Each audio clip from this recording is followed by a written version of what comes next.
আসসালামু আলাইকুম দর্শক। বাংলাদেশকে ঘিরে যে ষড়যন্ত্র হচ্ছে, চলে যাচ্ছে এবং এতে কে লাভবান হচ্ছে এবং কে হেরে যাচ্ছে সেটির বিচার করার সময় আমার কাছে মনে হয় এখন আর নাই।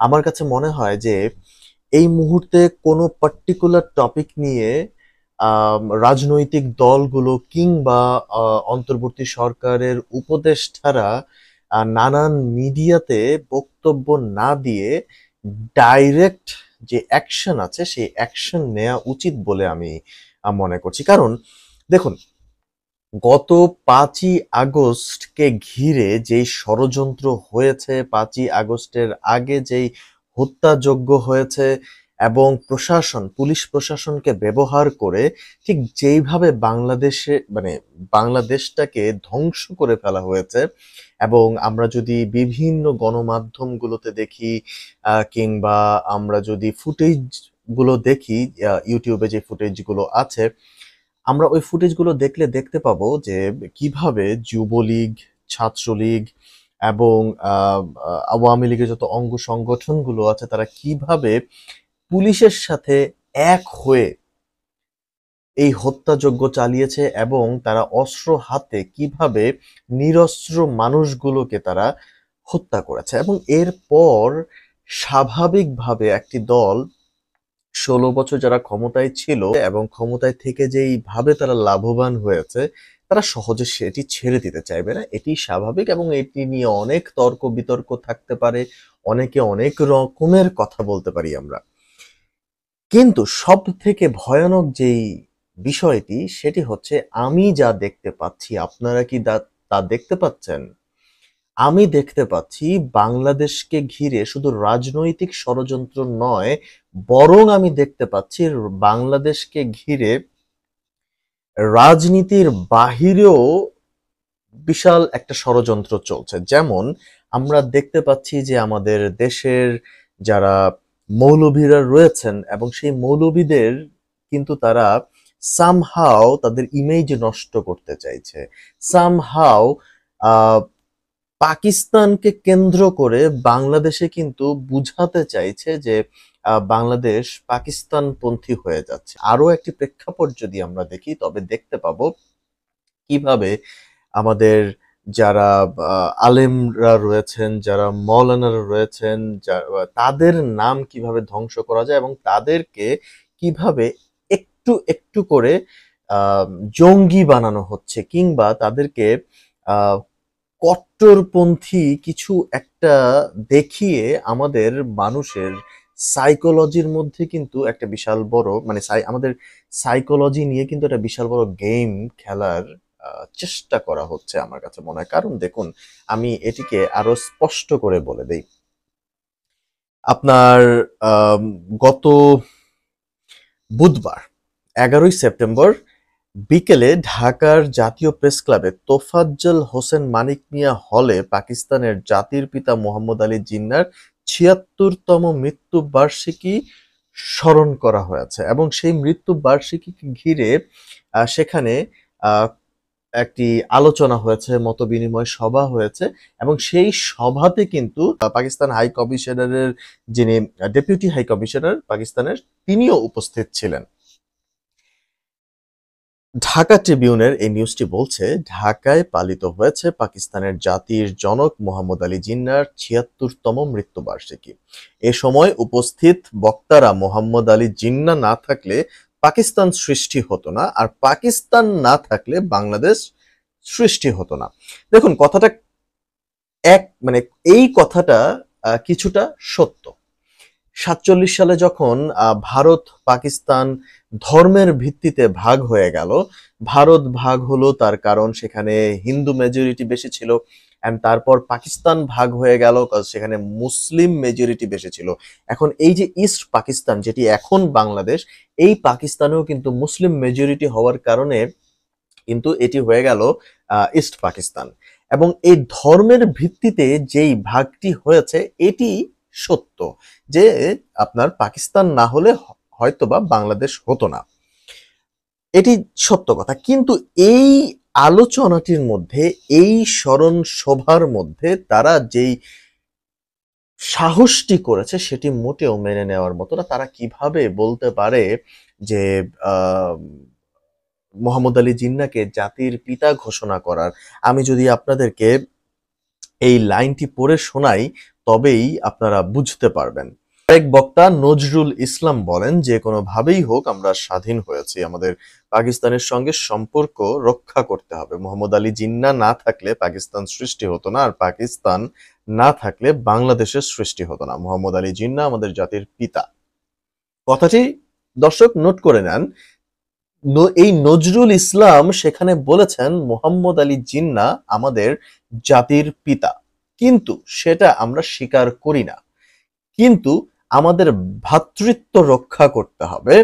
আর আমি আশা করি মোহাম্মদ আলী জিন্নাহর জন্মবার্ষিকী ও মৃত্যুবার্ষিকী প্রতি বছর বাংলাদেশে প্রতিপালিত হবে। এই যে কথাগুলো মানে চলছে, আমি চিন্তা করছি যে আমাদের ছাত্র জনতা যেহেতু অহেতুক রাজনৈতিক বক্তব্য দিয়ে যাচ্ছে, অহেতুক অনেক জায়গায় কোন্দলের সৃষ্টি হয়েছে, তারা সেই আন্দোলন মানে সেই জায়গাগুলোকে রেখে তারা এই জায়গাটার দিকে কেন ফোকাস করলো না? আমার প্রশ্নটা হচ্ছে এই জায়গাতে। এবং আমি অন্তর্বর্তী সরকারকে বলবো যে ঘটনা ঘটেছে 11ই সেপ্টেম্বর, আজ হচ্ছে 15ই সেপ্টেম্বর।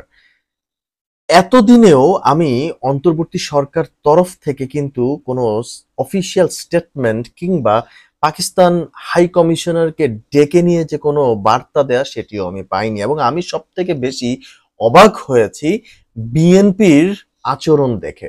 আমার কাছে যে আমি যেটি আশা করছিলাম যে ঘটনাটি ঘটার সাথে সাথে হয়তো বা বিএনপি একটা জোর প্রতিবাদ জানাবে, এবং এই জোর প্রতিবাদের মাধ্যমে আমি যেটি ভেবেছিলাম যে পাকিস্তান হাই কমিশনারকে তারা এই প্রতিবাদটি জানাবে, এবং একই সঙ্গে অন্তর্বর্তী সরকারও পাকিস্তান হাই কমিশনারকে একটি চাপ দিবে। দেখুন, একটি কথা স্পষ্ট যে বাংলাদেশের সাথে ভারতের যে সম্পর্ক ছিল, পাকিস্তান যদি মনে করে তাদের সঙ্গেও সেম সম্পর্ক হবে, লাইক গত 16 বছরের যেই সম্পর্কের কথা বলছি, সেই 16 বছরের সম্পর্কে পাকিস্তান বোকার রাজ্যে বসবাস করছে। পাকিস্তানের এই ধরনের অ্যাটেম্পট নেওয়া মোটেও ভালো কিছু হবে না, বরং পাকিস্তানকে বাংলাদেশের মানুষ যেই পরিমাণ শ্রদ্ধার সাথে দেখে কিংবা যেই পরিমাণ সমীহ করে, সেই জায়গাটিও কিন্তু পাকিস্তান হারাবে, বিকজ এটি খুব সেন্সিটিভ একটি জায়গা। পাকিস্তানকে অফিসিয়ালি ক্ষমা চাইতে হবে। 71-এর যেই হত্যা, গণহত্যা পাকিস্তান চালিয়েছে বাংলাদেশে, সেটির জন্য কিন্তু ক্ষমা অবশ্যই পাকিস্তানকে চাইতে হবে। তারপর পাকিস্তানের সাথে একটি সম্পর্ক হতে পারে। তাছাড়া পাকিস্তানের সাথে যে সম্পর্ক বর্তমানে হতে পারে দুই দেশের মধ্যে, সেটি হচ্ছে ব্যবসায়িক সম্পর্ক হতে পারে। পাকিস্তানের সঙ্গে ব্যবসায়িক সম্পর্ক ছাড়া অন্য কোনো সম্পর্ক যদি পাকিস্তান ভেবে রাখে যে এখন তো দিল্লি নাই, আমাদের সুযোগ, ইসলামাবাদের সুযোগ, এটি ভুল। ঢাকা কারোর আন্ডারে থাকতে রাজি নয়। ঢাকা একটি স্বাধীন দেশ এবং ঢাকা নিজের মতো করে বাঁচতে চায়। আপনারা দেখুন যে আমি দেখতে পাচ্ছি যে গত কিছুদিন যাবৎ মাজারগুলা ভাঙা হচ্ছে বাংলাদেশে। একটি কথা দর্শক আমি আপনাদেরকে বলি, কখনো অন্ধের মতো কারোর কথায় বিশ্বাস করবেন না। অন্ধ না হয়ে নিজেরা একটু পড়াশোনা করুন, নিজেরা একটু পড়াশোনা করে জানুন। কারণ না জেনে যখন আপনারা মন্তব্য করছেন, তখনই কিন্তু আপনাদের মনস্তাত্ত্বিক যে জায়গা, সেটির মধ্যে কিন্তু একটা পরিবর্তন চলে আসবে। আপনি যখন কারোর ভক্ত, আপনি যখন কারোর কথা শুনছেন, আপনি তার কথাটি ভেরিফাই করার চেষ্টা করেন। দেখুন, একটা মাজারে পাগল রয়েছে, সেই পাগলরা সেখানে গাঁজা খাচ্ছে, সেটি অন্যায়, ঠিক আছে, ফাইন, আমি মেনে নিচ্ছি। আমরা সেটি মাজার কমিটিকে জানাতে পারি। তাই বলে আমরা যে মাজার ভেঙে দিব সেটি কিন্তু হতে পারে না। দেখুন, অনেক মাল্টিন্যাশনাল কোম্পানির বড় বড় সিইও এমডিরা আছে, অনেক বড় বড় ব্যক্তিরা আছে যারা মদ খাচ্ছে, গাঁজা খাচ্ছে, ইয়াবা খাচ্ছে। এমন বহু অভিযোগ আমরা পত্র-পত্রিকাতে দেখেছি। এমন বহু, যেমন ব্যাংকে যদি যাই, ব্যাংক সুদ খাচ্ছে। কই, আপনারা তো ব্যাংক গুঁড়িয়ে দিচ্ছেন না। ব্যাংককে কি আপনারা গুঁড়িয়ে দিচ্ছেন? অবশ্যই না। আপনারা কি বড় বড় যেমন ক্যাসিনোস গুলো রয়েছে সেটি কি গুঁড়িয়ে দিচ্ছেন? সেটি না। গতকালকে আমি একটি সংবাদ দেখলাম যে কিভাবে আপনার আম কক্সবাজারে একটি মেয়েকে কানে ধরে উঠবস করানো হয়েছে। তারপর তাকে হয়রানি করা হয়েছে। এই যে এই ধরনের এক্টিভিটিস গুলো, এগুলো একটি সভ্য দেশে কি আসলেই মানা যায়? আমার তো মনে হয় না সভ্য দেশে এগুলা কেউ মেনে নিবে। বরং আমি এটি বলছি, ভাই, যে যার কর্ম করছে তাকে তার কর্ম করতে দিন। তো এই যে ধর্মভিত্তিক জায়গা, মাজার গুলোকে ভাঙা, তারপর হচ্ছে জিন্নার আম মৃত্যু দিবস পালন করা, এগুলোতে লাভবান কারা হচ্ছে? আমার কাছে যেটি মনে হচ্ছে এগুলোতে লাভবান হচ্ছে আওয়ামী লীগ। আওয়ামী লীগকে হেল্প করছে যে বাংলাদেশে আসলে আওয়ামী লীগ ছাড়া আর হয়তোবা কোনো গতি নাই। ভাই, আপনারা যাকে একবার ছুঁড়ে ফেলে দিয়েছেন তাকে আবার আনার মতো কর্মকাণ্ড আপনারাই করছেন। অতএব আমি যেটি বিশ্বাস করি, আমি যেটি বলতে চাই, এই ধরনের এই যে জিন্নাকে নিয়ে যে সকল মন্তব্য করা হয়েছে, প্রেস ক্লাবের মধ্যে যেভাবে কথা বলা হয়েছে, জিন্না জাতির পিতা, এই জায়গাটিতে বিএনপির উচিত হবে দ্রুততম সময়ের মধ্যে রিঅ্যাক্ট করা এবং একটি প্রতিবাদ জানানো। অন্তর্বর্তী সরকারের তো সর্বপ্রথম উচিত ছিল এটির বিরুদ্ধে একটি অ্যাকশন নেয়া এবং পাকিস্তান হাই কমিশনারকে ডেকে দ্রুততম সময়ের মধ্যে তাদের তরফ থেকে একটি বক্তব্য চাওয়া যে তারা এটি কেন করেছে বা ডেপুটি হাই কমিশনার কেন সেখানে গিয়েছেন না। অতএব আমি এখানে সবকিছুর ঊর্ধ্বে গিয়ে যেটা আমি স্পষ্ট করে বলতে চাই সেটি হচ্ছে Bangladesh must react and talk to Pakistan high commissioner in this regard. আমার কাছে এটাই মনে হয়। অ্যান্ড আমি যেটি বিশ্বাস করি সেটি হচ্ছে ছাত্র সমাজকে অহেতুক আন্দোলন না করে এই ধরনের ইস্যুগুলোতে দ্রুত রিয়েক্ট করা। এবং আমার কাছে যেটি মনে হয় যে এই পাকিস্তানের সাথে আমাদের ব্যবসায়িক সম্পর্ক হতে পারে, কিন্তু এই মুহূর্তে আনটিল অ্যান্ড আনলেস পাকিস্তান ৭১-এর জন্য অফিসিয়ালি ক্ষমা না চাইবে, ততক্ষণ পর্যন্ত পাকিস্তানের সাথে অন্য কোনো সম্পর্কের দিকে যাওয়া হবে বাংলাদেশের জন্য একটি বোকামি। ধন্যবাদ।